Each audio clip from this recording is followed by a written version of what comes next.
Hits it deep. Hit is far. She is gone. I don't believe what I just saw.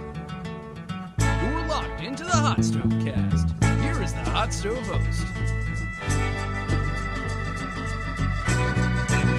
Yep. Welcome into the Hot Stove Cast. I'm the Hot Stove host, Zach Simon, for episode 106, the 6th episode of the first season. Amazing episode ahead. 3 excellent interviews.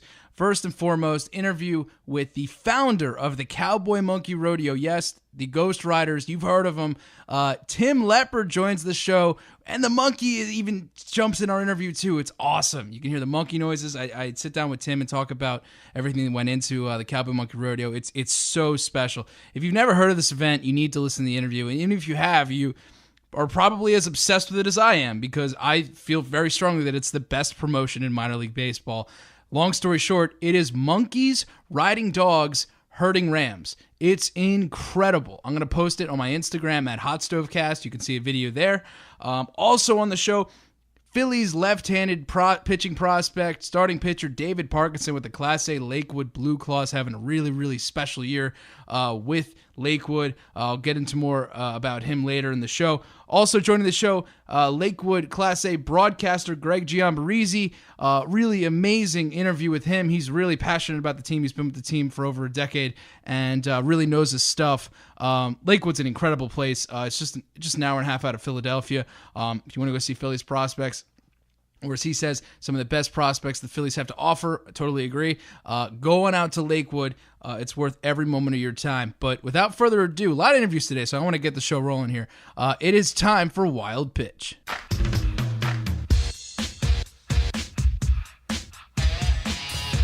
Just a bit outside. Killing me, Smalls. Yes, it's time for Wild Pitch. You know, the debaucherous side of baseball you don't necessarily hear about everywhere. More like the different stories. It's my favorite segment of the show. To get things started here, it's summertime. You know, it's hot. The sun's out in the northern hemisphere. And in Alaska, they have this thing called the midnight game, right? So in Anchorage, Alaska, from the hours of 10 p.m. to 2 a.m., it's literally sunlit, okay? And it's actually reasonably comfortable with the temperature, too.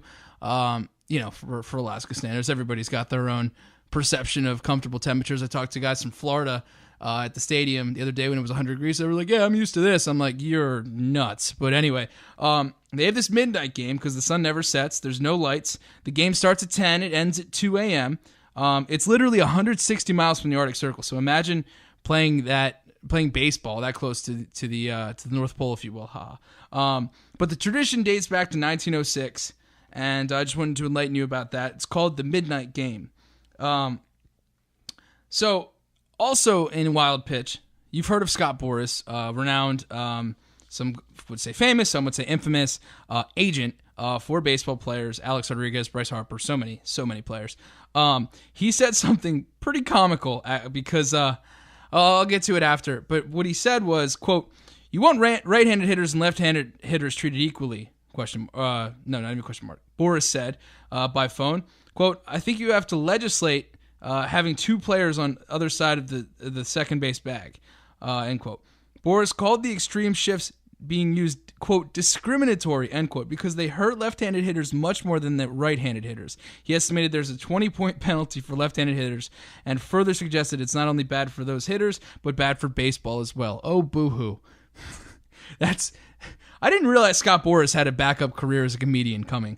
That's so ridiculous. What a guy. I mean, basically, he's just complaining, obviously, that his guys aren't, namely like a Bryce Harper, for example. You know, he's getting beat by the shift this year, and Boras is, you know, it hurts his players' bottom line, so it hurts Boras's bottom line. So of course he's going to toe that company line and say whatever he can to get his players a couple extra hours. Now it is absurd and just not. Baseball will never make a rule to change how teams position their players. That will just never happen. Meanwhile, well, before I get to that, you know, your typical beer league softball pull hitter, you know, shouldn't be performing well in the big leagues. Those days are over. You know, tell Bryce Harper to hit the ball the other way more. They have these percentages out now. You can Google or Fangraphs search rather. Guys who pull the ball, hit it to center field or hit it to the opposite field, and that's like a commonly used statistic. I talked about it in reference to Khalil Lee, the first guest on the show, Royals #1 prospect. He's one of the best opposite field hitters, not only in the Royal system but in all of the minors. But this is just typical Scott Boras. He's worth $100 million, which is so hard to wrap your head around when you realize these agents only get like anywhere from 2.5% to 8%. I doubt they get 10%, but yeah, it's really I can't even wrap my head around that, honestly. Moving on here in Wild Pitch. Do you remember that when in St. Louis they had a cat on the field? I guess it was feral. It bit that groundskeeper, if you will, ball boy. I don't know. He's one of those two. And it was a video of him snarling because he got his hand bit, whatever. So he's carrying some sign behind home plate the other day. This St. Louis, same exact person, okay? And this fan throws a first pitch that's terrible, as Euchre would say, just a bit outside. It would have been over 3 feet up and 4 feet behind a right-handed batter's head. It was so terrible. And it hits this guy, the same guy who escorted the cat up the field, right in the head. This guy has no luck. He deserves a promotion. I don't know who he is. I'm going to try to find that. But he just deserves something. 22 years ago, this past week, A League of Their Own was released. There's no crying in baseball, as you know from obviously that movie, and it's a part of Closing Time, a segment that will air at the end of the show. You don't want to miss that. A little nugget on Alex Bregman, who will have a trivia bit later in the show. According to Baseball Player Vault, at Baseball Player Vault, he got a key card system installed at LSU because all he wanted to do was hit 24/7. He was the only guy they did this for. I mean, they do it for everybody now, obviously, but they did it because of Bregman. And good for him, because although I'm not having to bring in the lumber segment to talk about hitting today, I will note that the last 30 days for Bregman, he has 10 home runs, a 388 on base, and a 701 slugging. That's just incredible. I think I mentioned, there will be an Alex Bregman trivia question later in the show. He is the first player in Major League history to accomplish this feat. Stay tuned for that. Moving on here, before I get to Tim Lepard with the Ghost Riders. So Scott Hatteberg, who gets mentioned in the David Parkinson interview, if you've seen Moneyball, he was the first baseman in Moneyball who was very controversial at the time. It was kind of the beginning of the new wave for Billy Beane and that whole operation. And I didn't realize it. I'm a huge Moneyball guy. I read the book, saw the movie, and read Fangraphs religiously. I didn't realize it at the time, but Chris Pratt played Scott Hatteberg, which, he's blossomed into an incredible, I'm going to call him an A-list actor, sure. He's not the greatest, but he gets huge, big-time roles in Marvel movies. He's just kind of he's really only begun his prime. And the fact that he started in Moneyball as Scott Hatteberg is like the most Hollywood Moneyball thing ever, and I thought it was just funny to mention. But anyway, moving on to the more fun stuff. I'm so happy for this next guest I got because he's the man. He is just the man. He runs Cowboy Monkey Rodeo, and it's monkeys riding dogs, herding sheep, and he does 260 shows a year. I think he does 200 shows, travels somewhere in that ballpark, and no pun intended. And he travels all around the stadiums. He started in Wilmington. Go out, seriously, if you're ever going to go to a minor league game, go to Cowboy Monkey Rodeo. It sells out. It's incredible. But without further ado, here's my interview with Tim Lepard. My next guest used to be a bullfighter and is now known as the head of the Cowboy Monkey Rodeo Team Ghost Riders. He's spent 40 years in rodeo, 29 years raising monkeys on dogs in rodeo, and 10 years doing so in baseball. It says Wild Thing on his credit card. Yes, Tim Wild Thing Lepard joins the HotStoveCast. Tim, thank you so much for your time. How you doing? Thank y'all for having me. It's a jungle out here. Oh my gosh. I asked Tim before the interview to get the monkey on, so he'll there he is. So he'll inevitably say hi to us. But Tim, before we get to the bull riding and the monkeys riding dogs, herding goats, tell me about your upbringing. You were raised with a pony, a horse, and you were always raising and taking care of animals. Tell me about the early days of Tim before the Wild Thing.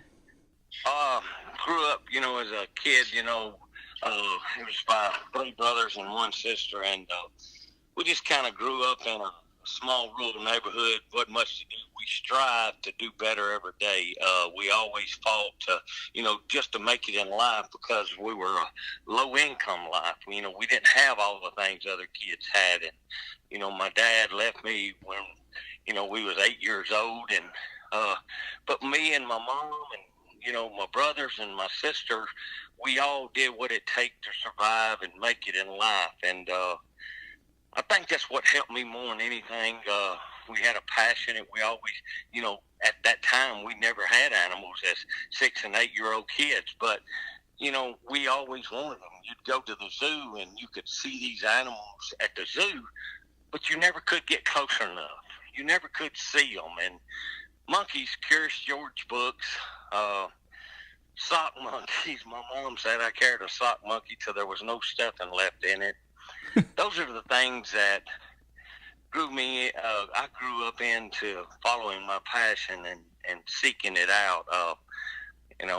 I was so enticed with seeing a monkey, and you see kids now, just everyday kids, and there's a little monkey on their shirts. The monkeys, are just cute little cuddly animals. And, that's what I did. I followed my dream. I worked hard, and when I got my mom said there was no way that we could ever afford a monkey or have a monkey, but in animals it takes a lot of responsibility, a lot of love, a lot of care, and you have to learn those things. You put those animals first, and it's just been my life. It's animals. I speak their language. All right, speaking with Tim Wildthing Lepard. Tim, you talked about the monkeys. Tell me a little bit about the monkeys. What breed? Tell me about the monkeys. We actually have 5, but the USDA and our going by our rules, we're only allowed to have so many going down the road. And when we do that, we take what monkey, like right now, we got a little monkey named Little E, and he's always a cut up, a hyper little guy. He wants to do everything. We always take him. We take him because he's an outdoor. And then you have those laid back monkey like Bubba and Happy. They're just really quiet, laid back, and lovable.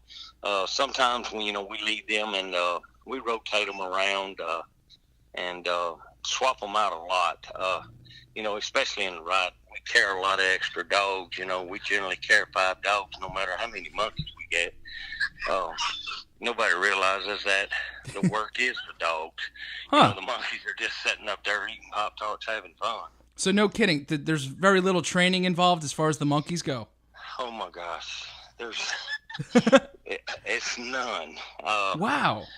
People say, "How did you train a monkey to ride a dog?" I said, I didn't. I mean, I'm not considered to be a trainer. When it comes to exotic animals, you're taking animals that are naturally wild. They always have that wild instinct, but until you, whatever you put in them comes out of them. The love and the care and the passion that we have for them, and then they want it back. They crave love and care. So we raise the dogs really close to the monkeys, and I've always said we're just a big happy family because they all close knit, see each other. The monkeys groom the dogs. They go through their hair and groom them. The dogs actually think the monkeys are petting them, but it's not petting, it's just grooming. But the dogs love it. They just sit there and fall asleep, and next thing you know, the monkey will be on his back, laying down, grooming. I mean, there's hundreds of videos out there of this being a natural thing. It's not nothing to be making them do. You can't make an exotic animal do anything if they don't want to do it.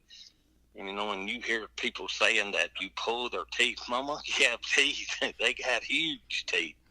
And if they wanted to, they could eat you up. But I want the people to see that. I want the people to see the love and the passion that I have. And what lights me up even more is seeing a kid that is, you know, you think that kid has never seen a monkey, and it just, they're at all. You know, they have their mouth. They don't even know anything that's going on in the world, but they're touching the monkey. And I like seeing those little kids light up like that. I have so many pictures that, you know, just a kid getting to touch a monkey's hand is at all. You talked about how Curious George really inspired you, and you mentioned about the monkey, how it got on the back of the dog. That's what inspired this whole operation. Eventually, one day, it just clicked for you. You were like, all right, I read this. That's how you wanted to go about this. And then after the bull riding, you were like, you know what? I'm gonna do something a little different. I'm gonna put on a show, and here we are talking about Cowboy Monkey Rodeo, Team Ghost Riders with Tim Wild Thing Lepard. Tim, before I get more into the monkeys, I actually want to share a personal note. I don't usually like to talk about myself during the show, but it's funny because it's very pertinent. My first ever baseball gig was with the Wilmington Blue Rocks. Joe Valenti hired me as his intern, marketing intern. Your first ever Ghost Riders Rodeo was in Wilmington. Joe Valenti brought you aboard. Yep. And that's the same it's the same place this podcast started. You know, I was in a celery stick mascot outfit, selling raffle tickets, and now we're here talking. It's a small world. Yeah, that's where I saw you for the first time. And folks, if you haven't seen this show, you have to. At least once in your life. It is a sight to behold. I personally think it's the best promotion in all of minor league baseball. That's awesome. I appreciate that. I mean, I never ever considered myself being the best. You know I am a caretaker for animals, and that's the only thing I want to be the best at is a care and caretaker. Yes, and you preach the love, and you just got it. And I've heard you say, it's not about the money. You got to have a love for it. And he legitimately does. After every show, he goes out in home plate and gives a speech, and it just warms your heart. And all the fans, every single fan sticks around for the end. Nobody's leaving early. It's really incredible. I say that all the time, and it's crazy, you know, for it to be 96 degrees up there last week, and all the fans were there. They stuck through it all and waited for the game to be over, and I thank them. I think every time I do a baseball game, I'm so thankful for the people that are there, you know, and I know they're there. And I don't go and write these speeches down. They come straight from my heart. It's things that I've learned and how I felt and what I'm doing. You know, just first time I came to Wilmington this year, you know, I lost my mother-in-law and my daddy-in-law, and the day later I was there in Wilmington. I'm so sorry. It was one of those things to where, you know, you go through so much and you really don't care. But, you know, it's not that. It's not that I don't care. It's that those people and those kids that come to the baseball game, they're expecting it. You know, it's something that they've expected, and their mom told them a week before, we're going to go to Cowboy Monkey Rodeo to see the monkeys. And it hurts me to know that as a man of word, you know, giving your word that you'll be there. And I do, and I drive. And this year, that happened, and going to Frederick, somebody broadsided me and towed my truck out, but I never missed a show. You tore up my truck and trailer the day before the game, and I never missed a show. Friends have just, you know, came in and said, hey, what can I do to help you? And we still hadn't settled. My truck's still sitting in York, Pennsylvania, and the insurance still hadn't decided if it's towed or not towed, you know. And so for me to be without a vehicle and going and doing my everyday life for 2 weeks, this has been going on. It's hard. It's hard to be away from home and not being in your normal, you know, position or setting. Well, I'm glad you're all right, Tim, and, you know, that'll all work the animals, itself. My number one concern. The cops wanted to talk to me, but what happened, I said, you can't right now. I need to tend to my animals. They come first. And that was my number one thing. The cops had to wait on me. They wasn't moving my trailer off the road. They wasn't doing nothing until I took care of them animals, made sure they were all safe and they were all okay. I checked each one of them and just let them know everything was okay, you know, before we went any further. Talking with Tim Wild Thing Lepard of Team Ghost Riders, the Cowboy Monkey Rodeo. Tim, you briefly hinted at this earlier about the fans and what it means to the kids, but tell me what it means to you to see the impact your show has on these fans. Well, I said that walking, the last game there at Wilmington this year, we done 3 games there, and, for me to walk down that baseline and hear that crowd, there's no way anybody could explain it or tell you how it feels, but when you feel chills going up your back all the way up to your neck, it's the truth. The way the people respond, and I've got fans that have came to Wilmington, for the first time, and they've never missed a game, and that's 10 years. And then I've got fans that, have come from other places to see me at Wilmington, and they follow me on my fan page and keep up with me and meet me at their hometown. Actually, I've had people from Erie come to Wilmington, and then finally Erie started, bringing us around. So it means a lot. I've got a family out there that's unbelievable, phenomenally huge, and it's my fan base. Tim does about 200 shows a year. I think he said he did 40 baseball shows. He said people come from all over. Seriously, he's worth driving 3 hours to go see, maybe 4. But like I said, he makes the rounds. I think he'll come close to your town. That's Tim Lepard with the Ghost Riders, the Cowboy Monkey Rodeo. Tim, I want to bring it back to the monkeys. Is that little Lee you have in your arm there? Well, actually, he just went, they go back and forth. I had him just for a second, but I get a treat. Wherever a treat is, little Lee's generally around. I'm going to get a little treat, and he'll come running to me. I saw in video you actually were feeding them Pop-Tarts, which is awesome. Yeah. What do you feed the monkeys? I asked one time, hey, little buddy, one time a woman said, why do you give them that sugar, them Pop-Tarts? Why do you give it to them? Is that to calm them down? And I said, ma'am, have you ever give your kids sugar? Have you ever given? It doesn't calm them down. It's something that they love, all of them, It's not in my health book, but I give them what they love. And for 28 years, these monkeys have loved Pop-Tarts. We used to use grapes. Grapes are healthy and good, but you know what? They only want the inside of the grape, not the peeling, not none of that, but they only want the inside. And there would be peelings all over the dogs and everywhere, where they just eat the inside.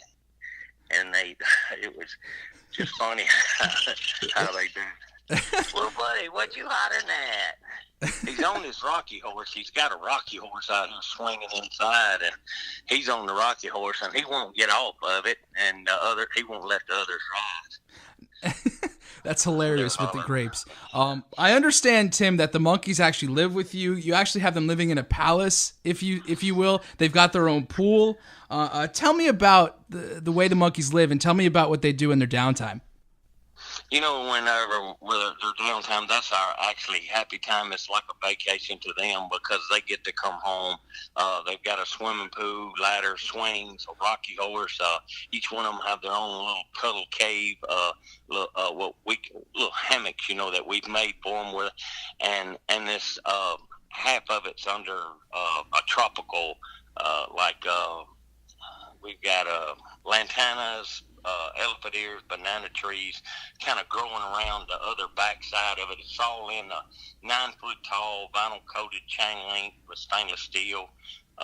Nothing's impervious to moisture around these animals. They're the cleanest, and that's what I've been asked so many times. Do they stink? I said, no, they don't stink because I give them baths. I got videos of them taking their own shower, and it's because if you don't give your bath, what? Think about it. If you don't give your kid a bath, he's going to stink him. That's why we give them baths. We give them baths because I'm around them, and we're traveling down the road 200 days a week, 260 days of a year, and we have living quarters for the animals. They have their own air conditioner. They have their own watering system. Everything we have for them that I have in my living quarters. But they stay in their section, and we stay in ours. Very seldom, there's times that we all get, each one of them gets a chance to come out and play. Now, my wife in particular, she loves the female. She wants Meglin no matter what. I want to play with Meglin. I want to get Meglin. Well, that starts a jealousy war that, people really don't realize that kids are so much like humans. Whatever you doing, you got to be careful because they see you giving the other one more attention. And these monkeys see that, and they get upset and jealous because she's giving one female more attention. Oh my goodness, this is just such an incredible story. Tim, let's talk about the actual act. Obviously, I hinted at it earlier. Hello, monkey. So you basically have. We're gonna get to the dogs, but you have dogs, monkeys riding dogs, herding rams. You're I don't know if you're still sponsored by Dodge, but you literally have a promotion or a sponsorship by Dodge Ram. You drive a Ram truck. Right. So I have to ask, when the monkeys are riding the dogs, who's doing the work? Is the monkey leading the dog? Is the dog leading the monkey? How's that work? Well, one time, no, the dog's doing all the work. I mean, he's giving me 110%. These dogs are not treat dogs. They're master dogs. They work to please their master, the border collies, and they work hard. And they don't know the saddles on them. They don't know the monkeys on them, but they are listening to me, whatever command I'm giving them. And, the monkeys, whenever they get on them, they've been getting on them and grooming them all the time. It's a matchup that is unreal because I started out with the little Shetland pony. And the monkeys, that's their normal thing. They like climbing up high, like, up in a tree or something. But the monkey kept crawling up the little pony's neck, grabbing a hold of his ears and hanging on, and the pony was shaking his head. And a guy mentioned to me, why don't you use dogs?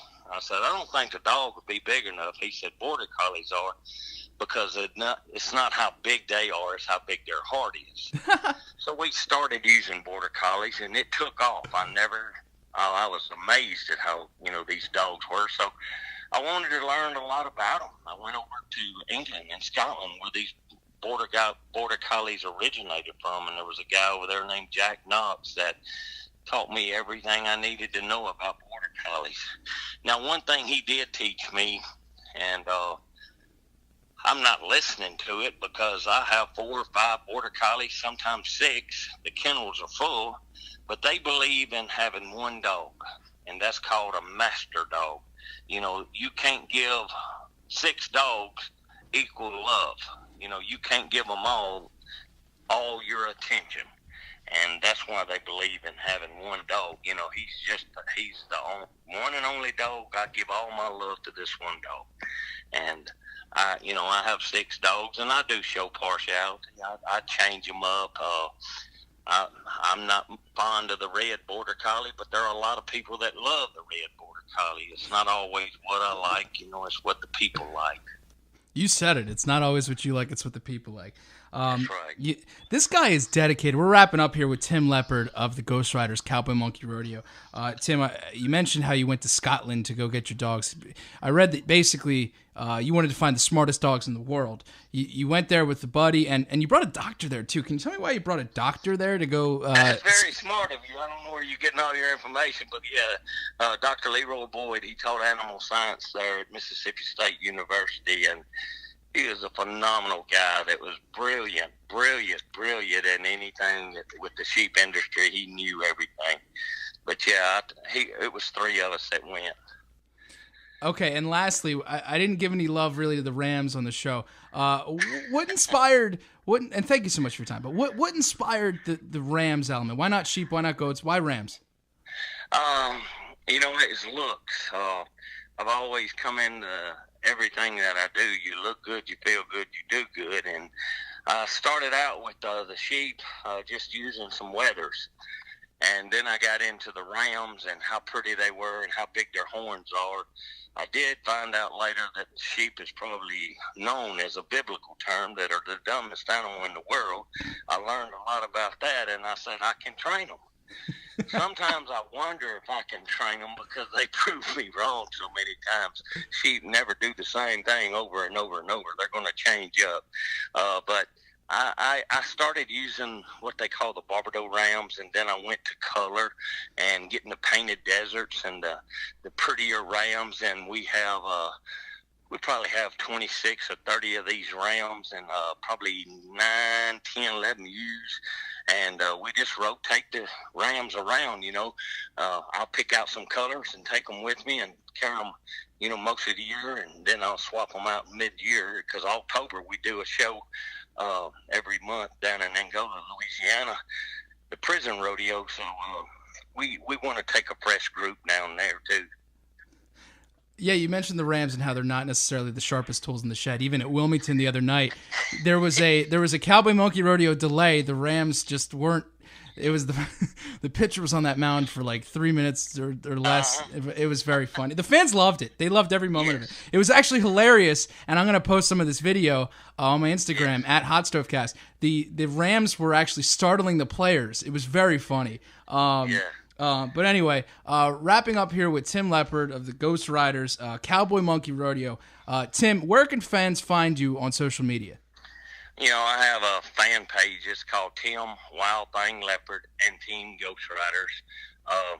It's all about us. It's all about my animals. It's all about shows that we do. I do have a regular social media page, which you get maxed out there, and we maxed out, and then we went into this fan page, and I can connect a lot better through it because I have a lot more people on there, but it's about the way we do it. Tim Lepard, Cowboy Monkey Rodeo. Go out and see him. It's the show of a lifetime. Tim, thank you so much for your time. Thank you, and all the people. Thank you so much to Tim for joining the show. That was incredible. I'm such a fan of that. Oh my gosh, what a treat.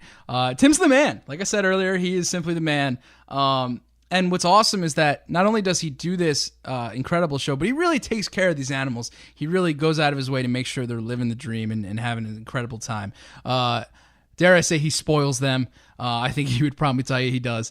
Heck, I wouldn't mind trading places with that monkey for a day riding the... Can you imagine being that monkey, riding that dog in front of thousands of people, chasing sheep around? I can't even possibly imagine. And you get to eat Pop-Tarts all day. I mean, it's not a bad life. You have your own air conditioning? Are you kidding me? Really, I would seriously consider trading spaces with that monkey for one day. But Tim told me after our interview that he has a new addition coming to the show. He's actually going to add a pony to the Cowboy Monkey Rodeo. Tim's a rodeo guy. He said he has 30 rams. Holy cow. Among the 5 or 10 monkeys. I think he said 5. But so he'll have like this own little farm going on with the Cowboy Monkey Rodeo. Pretty soon he's going to bring in giraffes, zebras, and he's going to have lion tamers too. Of course not, obviously, but seriously, he will have a pony. And get out to Cowboy Monkey Rodeo in the future when it rolls around. I'm not sure he has many more stops this season. With the season kind of coming to a close, he might, but I'm unfamiliar with where they are. But again, find him on Facebook. He's got a Facebook page. There's a lot more information there. More promotions coming later in the show with the Eighth Wonder. But now it's time for the main event. I spoke with left-handed pitching prospect in the Phillies organization, David Parkinson. Fun interview. David's a really great guy, having an amazing season. Listen to our interview right here. Joining the Hot Stove Cast is a 2017 12th round pick out of Henrico, Virginia and Ole Miss University. He's a left-handed pitching prospect for the Philadelphia Phillies Class A affiliate, the Lakewood BlueClaws. David Parkinson is kind enough to give the Hot Stove Cast a few minutes of his time. David, how you doing today? Thanks so much for your time. Doing well. Thanks for having me. Good to have you. So 3 starts ago, you had a career-high 11 Ks and 7 scoreless. The last 7 starts, you've had 54 strikeouts, 6 walks, 4 earned, and 43 innings pitched. What's working for you right now? Sticking to the process more than anything. I've just been having good game plans with my catchers, with Coach Berg. Just been going out there and having fun with what I got. Sticking with the process. Now, have you adopted that as a Philly thing, or is that just... No, they emphasize it here definitely, but that's something I've always been doing. So, David Parkinson, got to trust the process. Okay, so David, going a little off the grid here. Are you familiar with the Doc Ellis no-hitter story? Yeah, I am. Okay, so for the kids out there, well, Doc Ellis basically threw a no-hitter on LSD, but for the kids out there, he basically threw a no-hitter on too much sugar that day. But the story goes, it was just him and the glove out there. He was telling his teammates, there was like 45,000 fans of the game. It was basically just him and the catcher's glove. That was it that day. There's a story about you, not on LSD, but there's a story about you. You struck out 10, and Hector Barrios, your teammate, came up to you and congratulated you about striking out 10, and you didn't expect it. Tell me about your zone and your mentality when you're on the mound. It's definitely a heightened sense. It's not focused on the results, not focused on everything else, but focused on what you're focused on at that given time.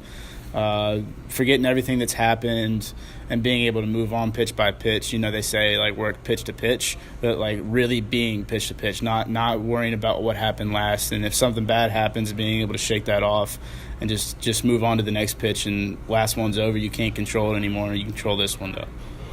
Okay. You retweeted one time a Derek Jeter quote. The quote was, quote, "You got to have fun, regardless of how you look at it. We're playing a game," end quote. What's fun about baseball to you? Everything, man. It's baseball. It's literally a game. So, it's kind of hard not to have fun when you're out there. It really is a blast. I can't get enough of it. Who'd you look up to growing up?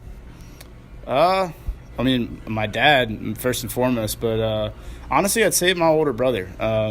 2 years older than me, was in sports just like I was. And I'd say he's probably one of the biggest influences in my career overall. Just that little brother mentality of always wanting to catch up. So I think more than anything that pushed me, whether he knows it or not, just to go out there every day and try to be better. Just try to catch up almost. And I think that's helped me in my career because I've always felt like I've been a guy that's been overlooked. So being able to almost catch up to everybody else is just how I feel like I've been going. What's your brother's name? Daniel. Dan, good motivator for David Parkinson, Class A left-handed pitching prospect for the Philadelphia Phillies. Is there a specific major league player that you looked up to growing up? I'd say Cal Ripken, honestly. Just his sheer ability to play the game, and however many games he played in a row, just Iron Man. I'm from Virginia, so he was like the guy I kind of watched going up because the Nationals weren't around until I was maybe 8, I think, or something like that. So I was a big Orioles fan early then, and just looked up to them a lot. Very cool. Now, talking about present day, are there major league players that you model your game after now? I'd say a combination of everything. I follow, Rob Friedman on Twitter, the guy who does all the pitch stuff, and I think it's a really good website to not just base yourself, but actually kind of find yourself, find what makes you work best. Not be that same person, but maybe take a part of his game and then a part of his game and see what really works for you really well. I think that was one thing that actually started following him in probably like early in college. It might have been JUCO, and it just kind of helped me progress as my career went on and just kind of find who I was. So taking parts of all the top guys in the game, Scherzer, Kershaw, Kluber, all those guys, and it's been pretty fun. Did you see that Scherzer? I believe it was a cutter. 1 mile an hour slider. It went through the guy's legs. Yeah, that was a slider. Unbelievable. Yeah. Yeah, absolutely ridiculous. But yeah, it's an amazing account. Rob Freeman, Pitching Ninja. Give it a follow. So when you were younger, you were 1 game away from playing Little League World Series. I believe it was 1 win away, right? Oh, it was actually it was 1 tournament away. So we never somebody that got misinterpreted somewhere along the line. We made it to the Southeast Regional, and we had to win 4 games, but we didn't win them. But yeah, I was 1 step away from the League World Series. No worries. Well, I bring it up because it's the past, whatever. But I bring it up because you get drafted by the Phillies. You make your professional debut at Williamsport, Pennsylvania. Mm-hmm. The Philadelphia Phillies short season A crosscutters. So you make your debut in that moment. Take me into that moment. You were supposed to, you almost played there, but now you are in an even better setting, really. Take me into that moment. I never really thought of it that way. I was just kind of stoked to be playing professional baseball in the first place, so I never really got the chance to think back what could have been. But no, it was cool. That's definitely a really cool town to make your debut in, and it was fun. Is there any history about Williamsport that sticks out to you? just the League World Series, the whole history in and of itself. And I remember my host mom telling me that one of the streets there was like Millionaires Row or something, and it used to be like the wealthiest town in America or something back when that's why they're crosscutters, because it was a big lumberjack area. So I didn't know that at all until she told me that. I guess that's kind of cool.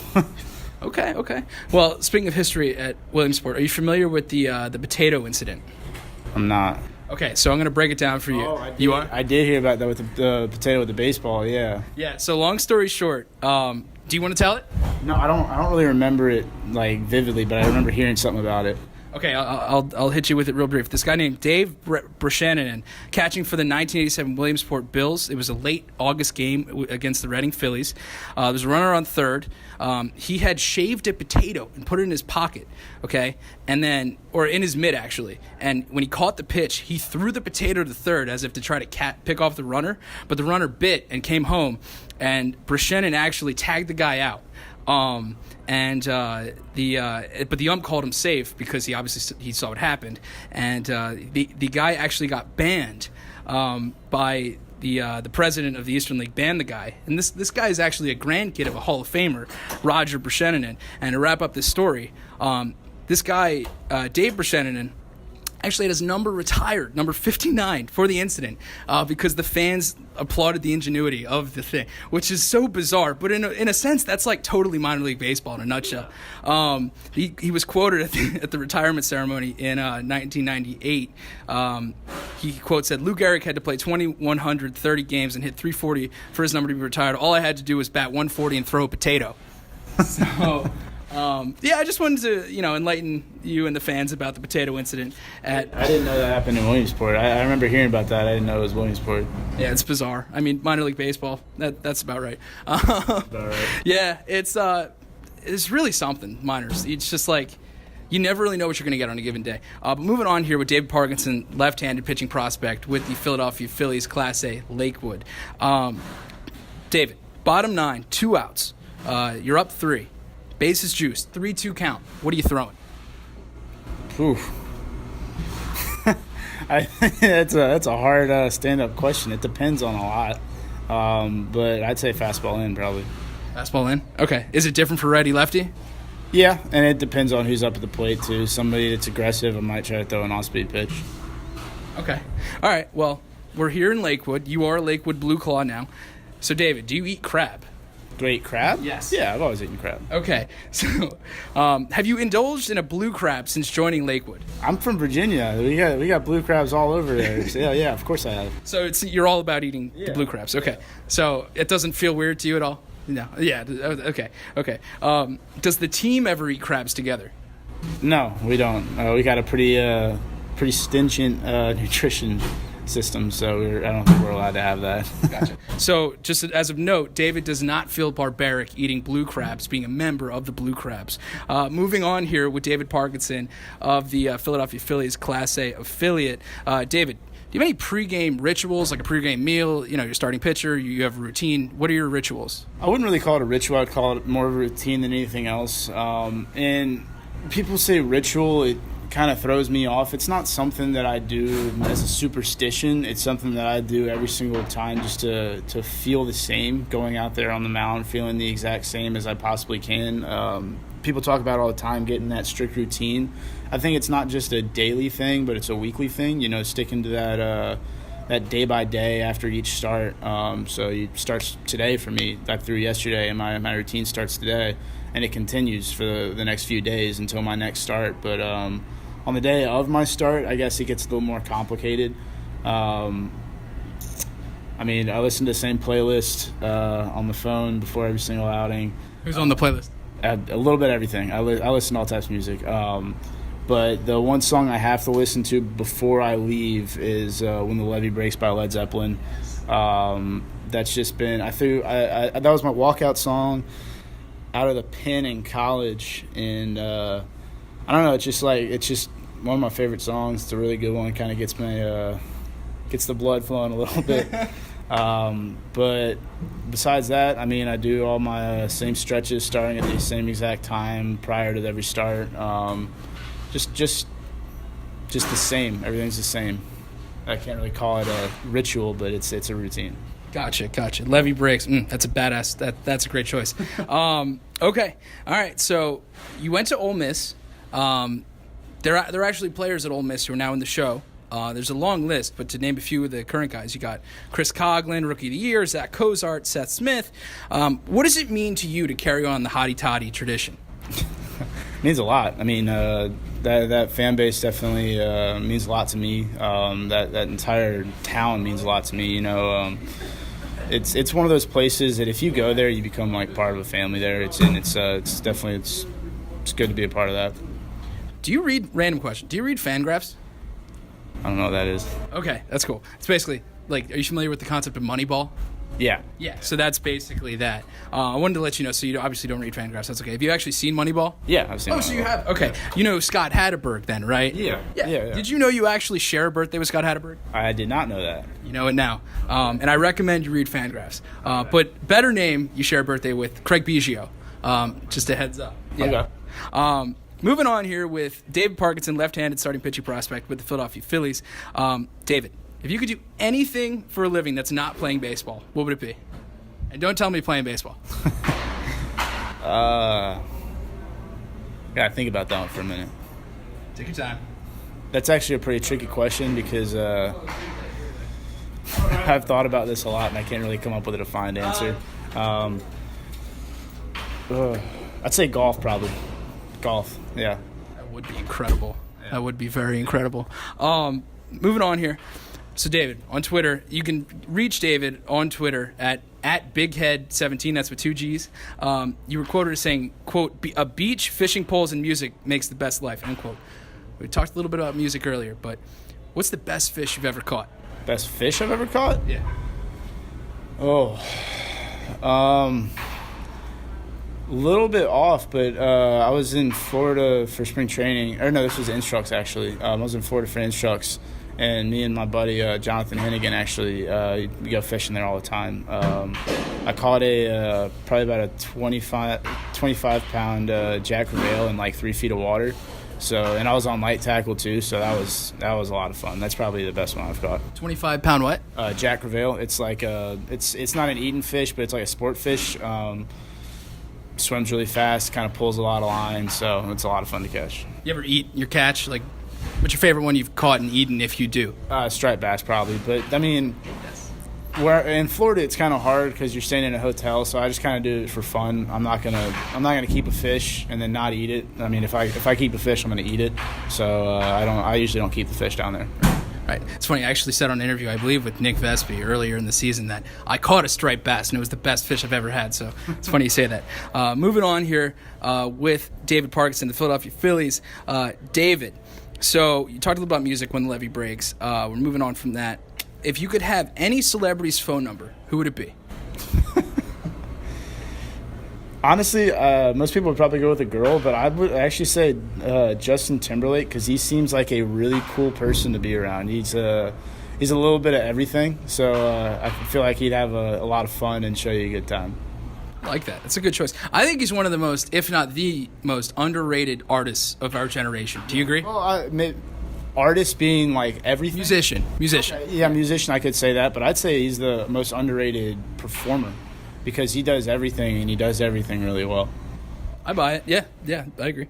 All right, David, we're getting toward the end here, but you get $20,000 to take a vacation of a lifetime. Where are you going? What are you doing? Do you want the fan answer or the real answer? I want the real answer, Dave.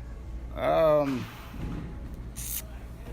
I want both answers. Okay, fan answer, I'd go to like Australia or something like that and just have fun. But real answer, probably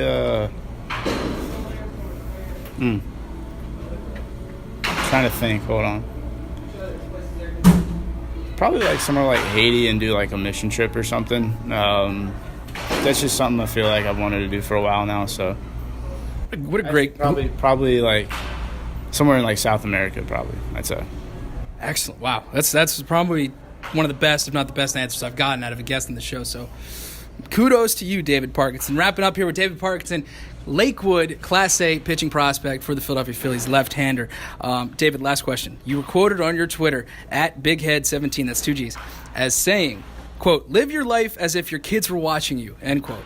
If your kid was watching you pitch right now, what would you tell him? What would I tell him? Yeah. Give it everything you got. I mean, just live your life. That's why you're here. Wow. All right. David Parkinson, Philadelphia Phillies prospect with Class A Lakewood. Thank you so much for your time. Absolutely. Thank you for having me. David Parkinson, Philadelphia Phillies left-handed pitcher, having an amazing season for Lakewood. In 70 innings pitched 13 starts. He has a 1.41 ERA, a 10.8 K through 9, doing special things, having his way with Class A baseball right now. But before I head into a break, two things. First of all, I have an interview with Greg Giombarrese, the broadcaster of the Philadelphia Phillies, a affiliate Lakewood. He's so insightful, really just an amazing guy, so accommodating. And a quick trivia question for you, headed into the break. Alex Bregman is the first player in Major League history to do what? That Ballpark Chowdown, Greg Giombarrese, closing time, and the end of the show right after this quick break.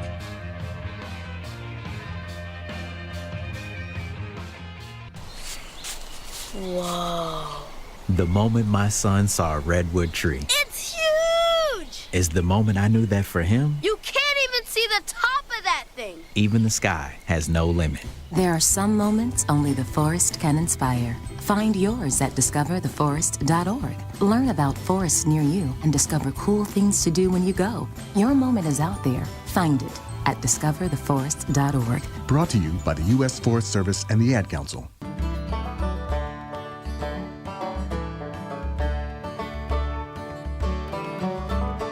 Welcome back to the Hot Stove Cast, episode 106. Before I get to my interview with Phillies Class A Lakewood play-by-play, Greg Giombarrese, a quick answer to the trivia question: what feat did Alex Bregman do that no Major League player has ever done before? The answer? He is the first player in Major League history to ever shave his mustache between innings. And the more you know. Coming up, interview with Greg Giombarrese right here. Joining the Hot Stove Cast is a Fordham alum and a sports broadcaster for the Tennis U.S. Open, and he worked at ABC Sports Radio. Now he's the Phillies Class A Lakewood broadcaster. Greg Giombarrese is kind enough to join the Hot Stove Cast. Greg, thanks so much for your time. How you doing? Great, Zach. How are you? Good, thanks. Greg, as of 7-3, the Lakewood Phillies have the third best record in A-ball and have already clinched a postseason berth. Which Blue Claws should fans continue to keep their eyes on as the season progresses? Well, it's been a really good year, Zach, for the Blue Claws. Have the best ERA in all of minor league baseball as we record this here on July 3rd. So, I'd start with the pitchers. Will Stewart, who's going to pitch here in a little while, has had a really great year. He's a 20-year-old kid from Alabama, and he made huge breakthroughs this year as a left-hander. Moves the ball all over the zone, gets a lot of ground balls. That's his biggest asset, that he gets a ton of ground balls. I would start with him. We've already sent a couple of relievers up north, or not up north, but down south, up in the system, down in the map, to Clearwater, Addison Russ, and Kyle Dowie. Russ has a great split change. Kyle Dowie's a lefty that throws 95 with a really good curveball and change, 3 swing and miss pitches. So I think you could start with those 3, and the list is longer than that, but start there. Yeah, Kyle Dowie, oh my gosh, that swing and miss stuff is really special. Perfect segue, thank you. Greg, which players this year or last that have been through the Blue Claws have really have you kept your eye on? Well, I mean, the guy that's so much fun to watch is Jalen Ortiz when he takes BP. He's a huge kid. He's got a ton of strength. Signed for over $4 million out of the Dominican Republic when he was 16. This is his first full season in Lakewood. He played 1 year in the Gulf Coast League, 1 year in Williamsport, and he's still putting it together a little bit, but you could just tell watching him. He's got a big arm. He's a much better athlete than he looks. I mean, he's a big kid, but he's quick. He's agile. He's a good right fielder. Has a cannon for an arm, and when he connects, he can hit it a country mile. So he's been a lot of fun to watch. The group last year was I'm sorry, Jalen's 19, right? Yeah, Jalen is only 19 years old. And then the group last year, we sent some guys up. Obviously, Mickey Moniak was the first overall pick. Adam Hazley was a first-round pick in the 2017 draft. He finished the last 3 weeks of last year with us here in here in Lakewood. But, as an under-the-radar guy, about like a shortstop, Archimedes Gamboa, he's a switch hitter. He's got some power, good arm, really good fielder. And he kind of falls under the radar in what's been a pretty deep Phillies system, but he's one to watch as he moves up. Derek Hall was a first baseman. He had a huge year with us, hit a franchise record 27 home runs, and he started this year really well in Clearwater and already got promoted up to Reading by early June in 2018. So a couple guys to watch there too. Okay, yeah, Derek Hall's got a lot of pop. Greg, Lakewood is a stone's throw from the beach. It's got a beautiful stadium in First Energy Park. For the fan who has never been here, what would you tell him to get him to come to the ballpark?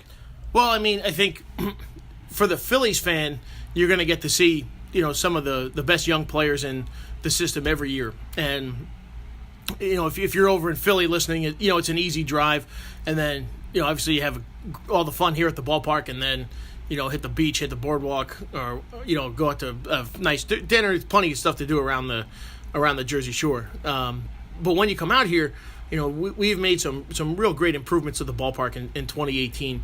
We opened a brand new miniature golf course that's down the line in right field. A new ice cream stand called Shoretown Soft Serve that's out in right field as well. That's really special. That's doing really well, really popular. The mini golf course has done great too.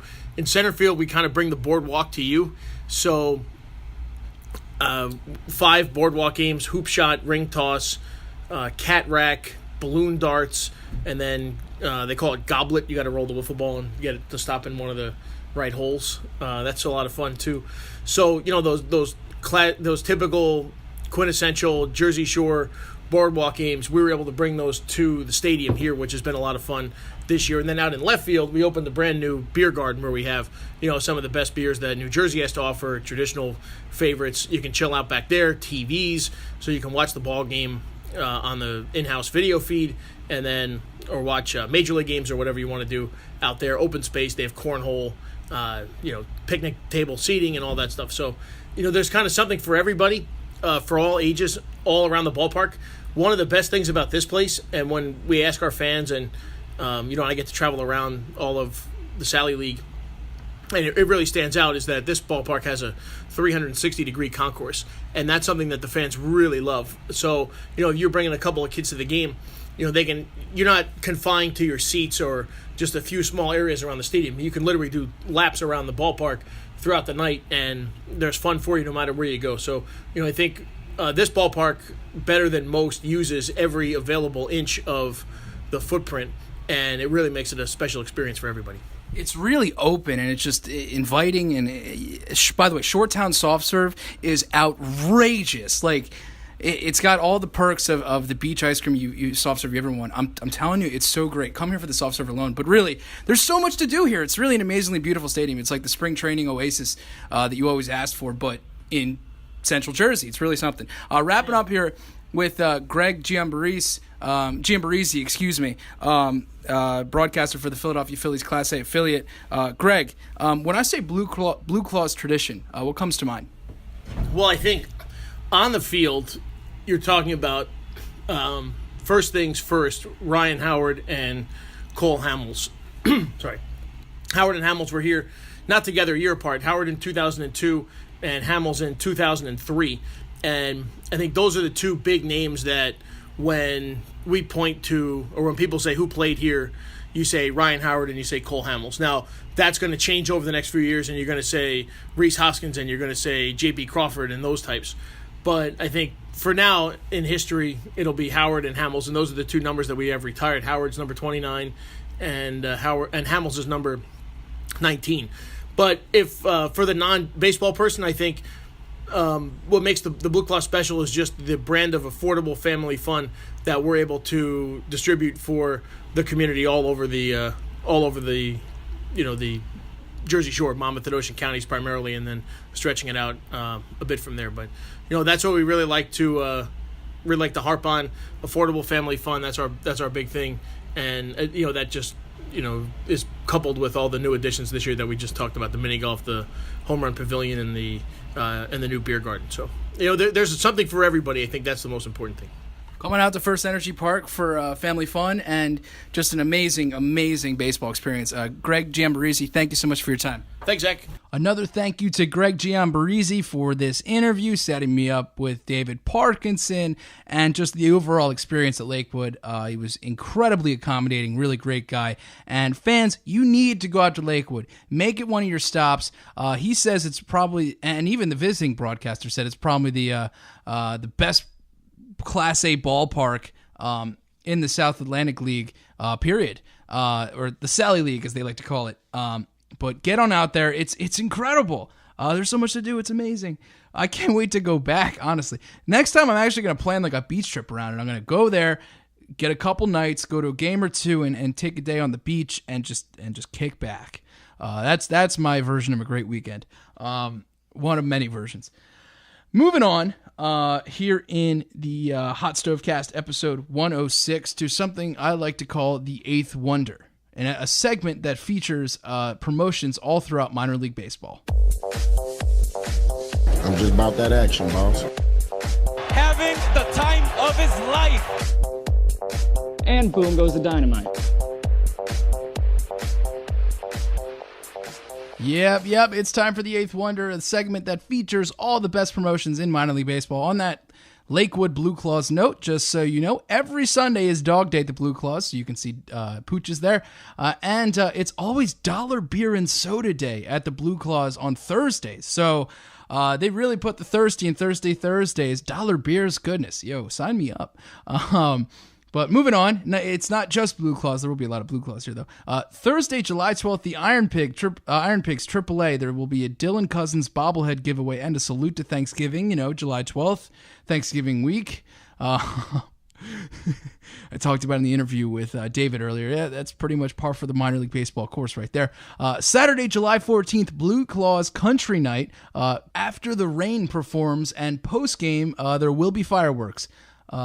The same night, Saturday, July 14th, the Blue Rocks have a Mr. Celery bobblehead celebration, including celery-themed jerseys that will be given away, or auctioned off, rather, at the end of the game. Sunday, July 15th is Fortnite Day at the Lehigh Valley Iron Pigs. Wow, has that really just taken off. Literally, at the Blue Claws, they were having people dance to the Jumbotron. One half of the Jumbotron was people dancing. The other half was a Fortnite character doing Fortnite dances.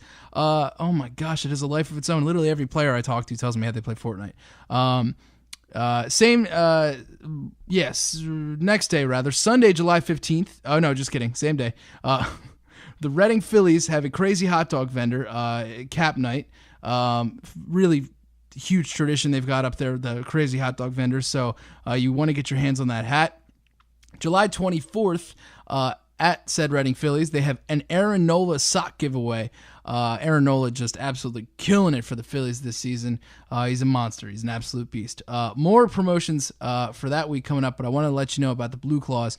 Saturday, July 28th, it's Bruce Claws night, where the E Street Shuffle performs as part of the concert night series. Friday, August 3rd, in celebration of the Seven Kingdoms of Claus Night, Seven Kingdoms of Claus, that's Claus as in Blue Claus, not Santa Claus, Seven Kingdoms of Claus, fans receive a special Reese Hoskins dragon bobblehead. I've seen a picture of it. It looks incredible. I kind of want to go back just to get the bobblehead. Friday, August 3rd, get on out there to Lakewood. And lastly, for the Blue Claws, Friday, August 31st is Ogtoberfest and beer steins for the fans. Oktoberfest in August, in other words. Get on out to Lakewood and experience that amazing atmosphere with some incredible promotions to boot. On top of that, they have amazing food there in Lakewood. And a new segment I introduced in the show a show or so ago is called Ballpark Chowdown. And for this week's episode, I decided to visit a place called The Local at the stadium, which has amazing, amazing food. And I think stadium food often gets a bad rap. Eli Morgan, the guest on episode 105, said he thinks minor league stadium food is better than major league stadium food. And Lakewood has a few spots where the food is outrageously great.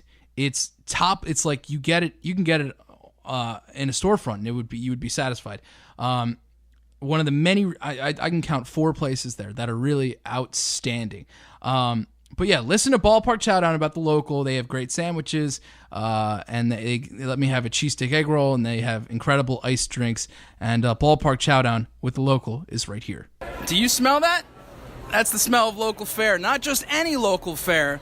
The local fare here at First Energy Park. Yes, the home of the Class A Phillies in Lakewood. They have some amazing stadium food. Yes, I'm featuring a place called The Local Market and Kitchen on Ballpark Chowdown. They have a variety of food. I'm talking here with Savannah. Savannah, hi. Say hi. Hi, how are you? Good. Thanks for joining the show. She's given me a bestseller here, the cheesesteak egg rolls. What's in the cheesesteak egg rolls for those who are not familiar? Got American cheese, onions, sauteed onions, and Philly cheesesteak filling, and like a wonton roll and deep fried. The only thing better than a Philly cheesesteak possibly is deep frying it. So I'm really looking forward to this. Let's just dive in. Here we go. Where the cheese rips apart when you rip this thing in two. Here we go. Oh my. That's a lot of flavor. Like it? Oh, it's so good. Awesome. Oh my goodness, yeah, I get why that's such a popular dish here. I have beauty too. Oh, thank you. Yes, I don't know if I'm getting through both of those, but goodness. Yeah, they're delicious. They are, what, $6? Bargain and a half. Savannah also treated me to something off the menu earlier. She made a frozen hot chocolate drink that was outrageous. She put some frozen hot chocolate, ice. She even put some whipped cream and like marshmallows on top, and she took a torch to these marshmallows. I'm not kidding. She does this regularly, though. It's a big coffee drink spot and really chill drinks if you want to, cool down on a hot summer day. Savannah, tell me about the drinks you have here that are just out of this world. So our best seller by far is the s'mores. So it's hazelnut, toasted marshmallow, inside coffee, so you can get hot or cold. We have cold brew. So it's with our Burundi is the cold. And then the hot chocolate is, the frozen hot chocolate is special for you, which we're looking forward to our next game. But it's got whipped cream, and then we put 5 marshmallows, and we take a torch, some chocolate sauce, and then, yeah, you're good. Oh, so good. What's really unique about the local market and kitchen here at the stadium is that they serve you food that's really just top quality. Like, you get this anywhere and you would be satisfied. But at a stadium, you're like, oh my gosh, it was possibly the highlight of my night. So, Savannah, tell me more about the popular dishes you have here. Our next biggest seller is definitely the walking taco. So we open a bag of Fritos, we put chili, cheese, and sour cream. And it's not just like any chili. Like, we make this chili, it's amazing. It's got beans, like the top of the line meat and everything. We've got a gourmet deli and kitchen, everything in LBI. The sandwiches look insanely good. Italian, we have an Italian stacked capicola, ham, salami, spices, lettuce, tomato, and then we've got the veggie, which is like the best veggie ever. It's not just like your typical like veggie sandwich. So it's got fried eggplant, broccoli rabe, roasted red peppers, and hummus. It looks so good. I saw her take it out. I thought it was a fried piece of chicken. No, it's actually vegetarian. I can't wait to come back. Savannah, where can people find the local market and kitchen? Not necessarily at First Energy Park. So we've actually got a few locations. We've got an LBI location, right? If you go over the bridge, it's in Chip Bottom. It's right there. It's got everything. And then we've got a grab-and-go location in Manahawkin. And then we also have a restaurant, Raimondo's, and that's right across the street in LBI. So it's like, this is where we get most of our inspiration from, because we've had Raimondo's for 30 years now. But the local is a baby. It's 2 years old now. So, yeah, that's where we get everything from. For 2 years, it's outrageous. I mean, I tried to get an interview with Savannah. It's literally the middle of the 9th inning. She was so swamped, I couldn't even get any time with her. She's like, Zach, I can't do this. I'm like, no. You're going to give me 3 minutes, Savannah, and here we are. But I know Savannah has to go. Thank you so much for your time. Really appreciate it. Of course, thank you. Go visit the local market and kitchen in LBI. It's my dinner time right now. I'm hungry just listening to that. But before I get into closing time, I want to highlight a few other things they have there. I don't have the name of the place, but they had this acai berry bowl at First Energy Park that just looked incredibly great. I have a photo of it that I'm going to share on my website, HotStoveCast.com. Please be patient. That website is coming. Wow. Seriously, there's something for everybody there. The ice cream I mentioned in the interview with Greg I would literally bathe in the stuff. I didn't want to say that in our interview, but I would literally bathe in that ice cream. It tasted so phenomenally great. And last but not least, they have a grilled cheese stand actually at the stadium that had buffalo grilled cheese. They made it with provolone cheese, buffalo sauce, and they put chicken on it. Buffalo chicken grilled cheese rather. They can do it with pork, roast beef, I think the veggie option, and all for like $6. And they have Brussels sprouts with like balsamic vinegar too. This place is legit. But it's not just the food. Greg highlighted a lot of the festivities for the family, and even the beer garden looked really, really special. They had cornhole a bunch of places, and I'm a big cornhole guy. And seriously, First Energy Park is a sight to behold. You make the trip. You can make a beach a couple days out of it. I was so blown away. I mean, I didn't really have any expectations. I didn't really know anything about it. I just knew it was a Phillies affiliate. But I got to say, having been to the Phillies Stadium, Reading, and now Lakewood, and even Clearwater, well, for spring training, not the actual minor leagues part of the season, the Phillies really do an amazing job as far as the stadiums go and the way they accommodate the fans. It's top notch, and I gotta tip my cap. Moving on here to something I like to call closing time, where I talk about closers.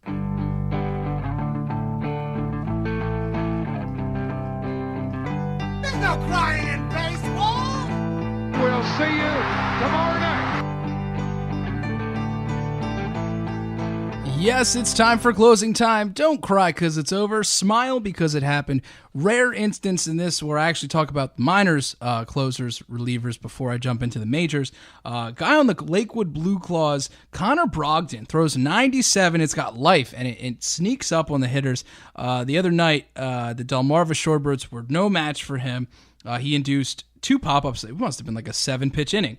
And they turned out to be huge. He pitched in a 0-3 game. He earned the win because the Blue Claws put together a 4-run rally in the 9th to beat Delmarva. Really just an awesome sight. So yeah, Connor Brogdon, somebody to watch out for, 23 years old, with the Phillies. If you're throwing 97, who knows what your future could hold. And obviously he could locate it in that instance anyway. But he's doing well in the season too. He has like an ERA in the low 3s. Let me get you that number real fast. Upper 3s, yeah, 3.74 ERA, but he's got a 2.92 FIP, so there's optimism for him bringing that ERA down. Just 2.08 walks per 9 too. He's been a little unlucky with the BABIP and left on base percentage, but I promised you I would not get into all that stuff previously. But yeah, I think Connor Brogdon, I think he's we shall see with him. Moving on to the majors, I want to talk about Aroldis Chapman, who's having a little bit of a rebirth of sorts. Obviously, you all know who he is. Last season, had a 3.22 ERA, 12.39 K through 9, a 1.13 WHIP. Okay, not Aroldis Chapman-like numbers, but this season, 1.49 ERA, 65 strikeouts and 37 2/3 innings for a 15.53 K through 9. That's an insane jump. A 0.85 WHIP compared to 1.13 last season. Only 15 walks this season. He's killing it. He's absolutely killing it. He can even improve if he gets those walks down. Man, that Yankees team. Whew. I'm pretty certain that it's the Yankees and the Astros and everybody else, and I think the Mariners are kind of on the fringe. But it's basically those two teams and everybody else. They're just so great. The Yankees have power. The Astros have a little more finesse and skill. If there were a bet for that, I'd say the Yankees and the Astros would make the championship game in the AL, and it's going to be an incredible series. Mark your calendar. It's something you're not going to want to miss. But moving on to Houston, Hector Rondon filling in admirably at closer. Team really doesn't have a closer right now. Ken Giles is kind of being phased out of the role. Has a 1.44 ERA in 31 and third innings with an 11.49 K through 9 and only 5 walks. He's got 6 saves. Yeah, he's doing his job. He's pitching pretty well. But I think the Astros are going to try to find a close at the deadline. Teams like that with all that talent and all this talent in the minors, they can't afford to not have a great closer, especially with the Mariners with a guy like Edwin Diaz. The Royals kind of did it. I mean, even then they had Kelvin Herrera, Greg Holland back in the day. But I think the Astros will make a move for a closer. One more note before I end the show. Colin McHugh. 0.9 ERA, 0.78 WHIP, 52 strikeouts, and 9 walks in 40 innings. Okay, he's got a .9 ERA in 40 innings. I think he's undoubtedly an all-star. He could. I think he'll get innings in the all-star game. Really, really special player. Unbelievable considering what he was doing as a starter, but now as a reliever, he's just excelling beyond belief. But thank you so much for listening. This episode was amazing. So much fun to do with these interviews with Tim Lepard, David Parkinson, Greg Giombarrese, the local. Thank you to all of them. That was so much fun. Please go see Cowboy Monkey Rodeo and get out to First Energy Park. Yeah, you know where to find me on Instagram, Facebook, Twitter, at HotStoveCast. HotStoveCast.com is coming soon. It will have stadium guides, if you will, not guides, but like features that will give you a closer look at the stadium. And, I think you want to go after you see it. But please follow me on that. And next week, interviews with Delmarva Shorebirds, Orioles prospect, to be named later. And, follow me at HotStoveCast, and thanks for listening. Master dog.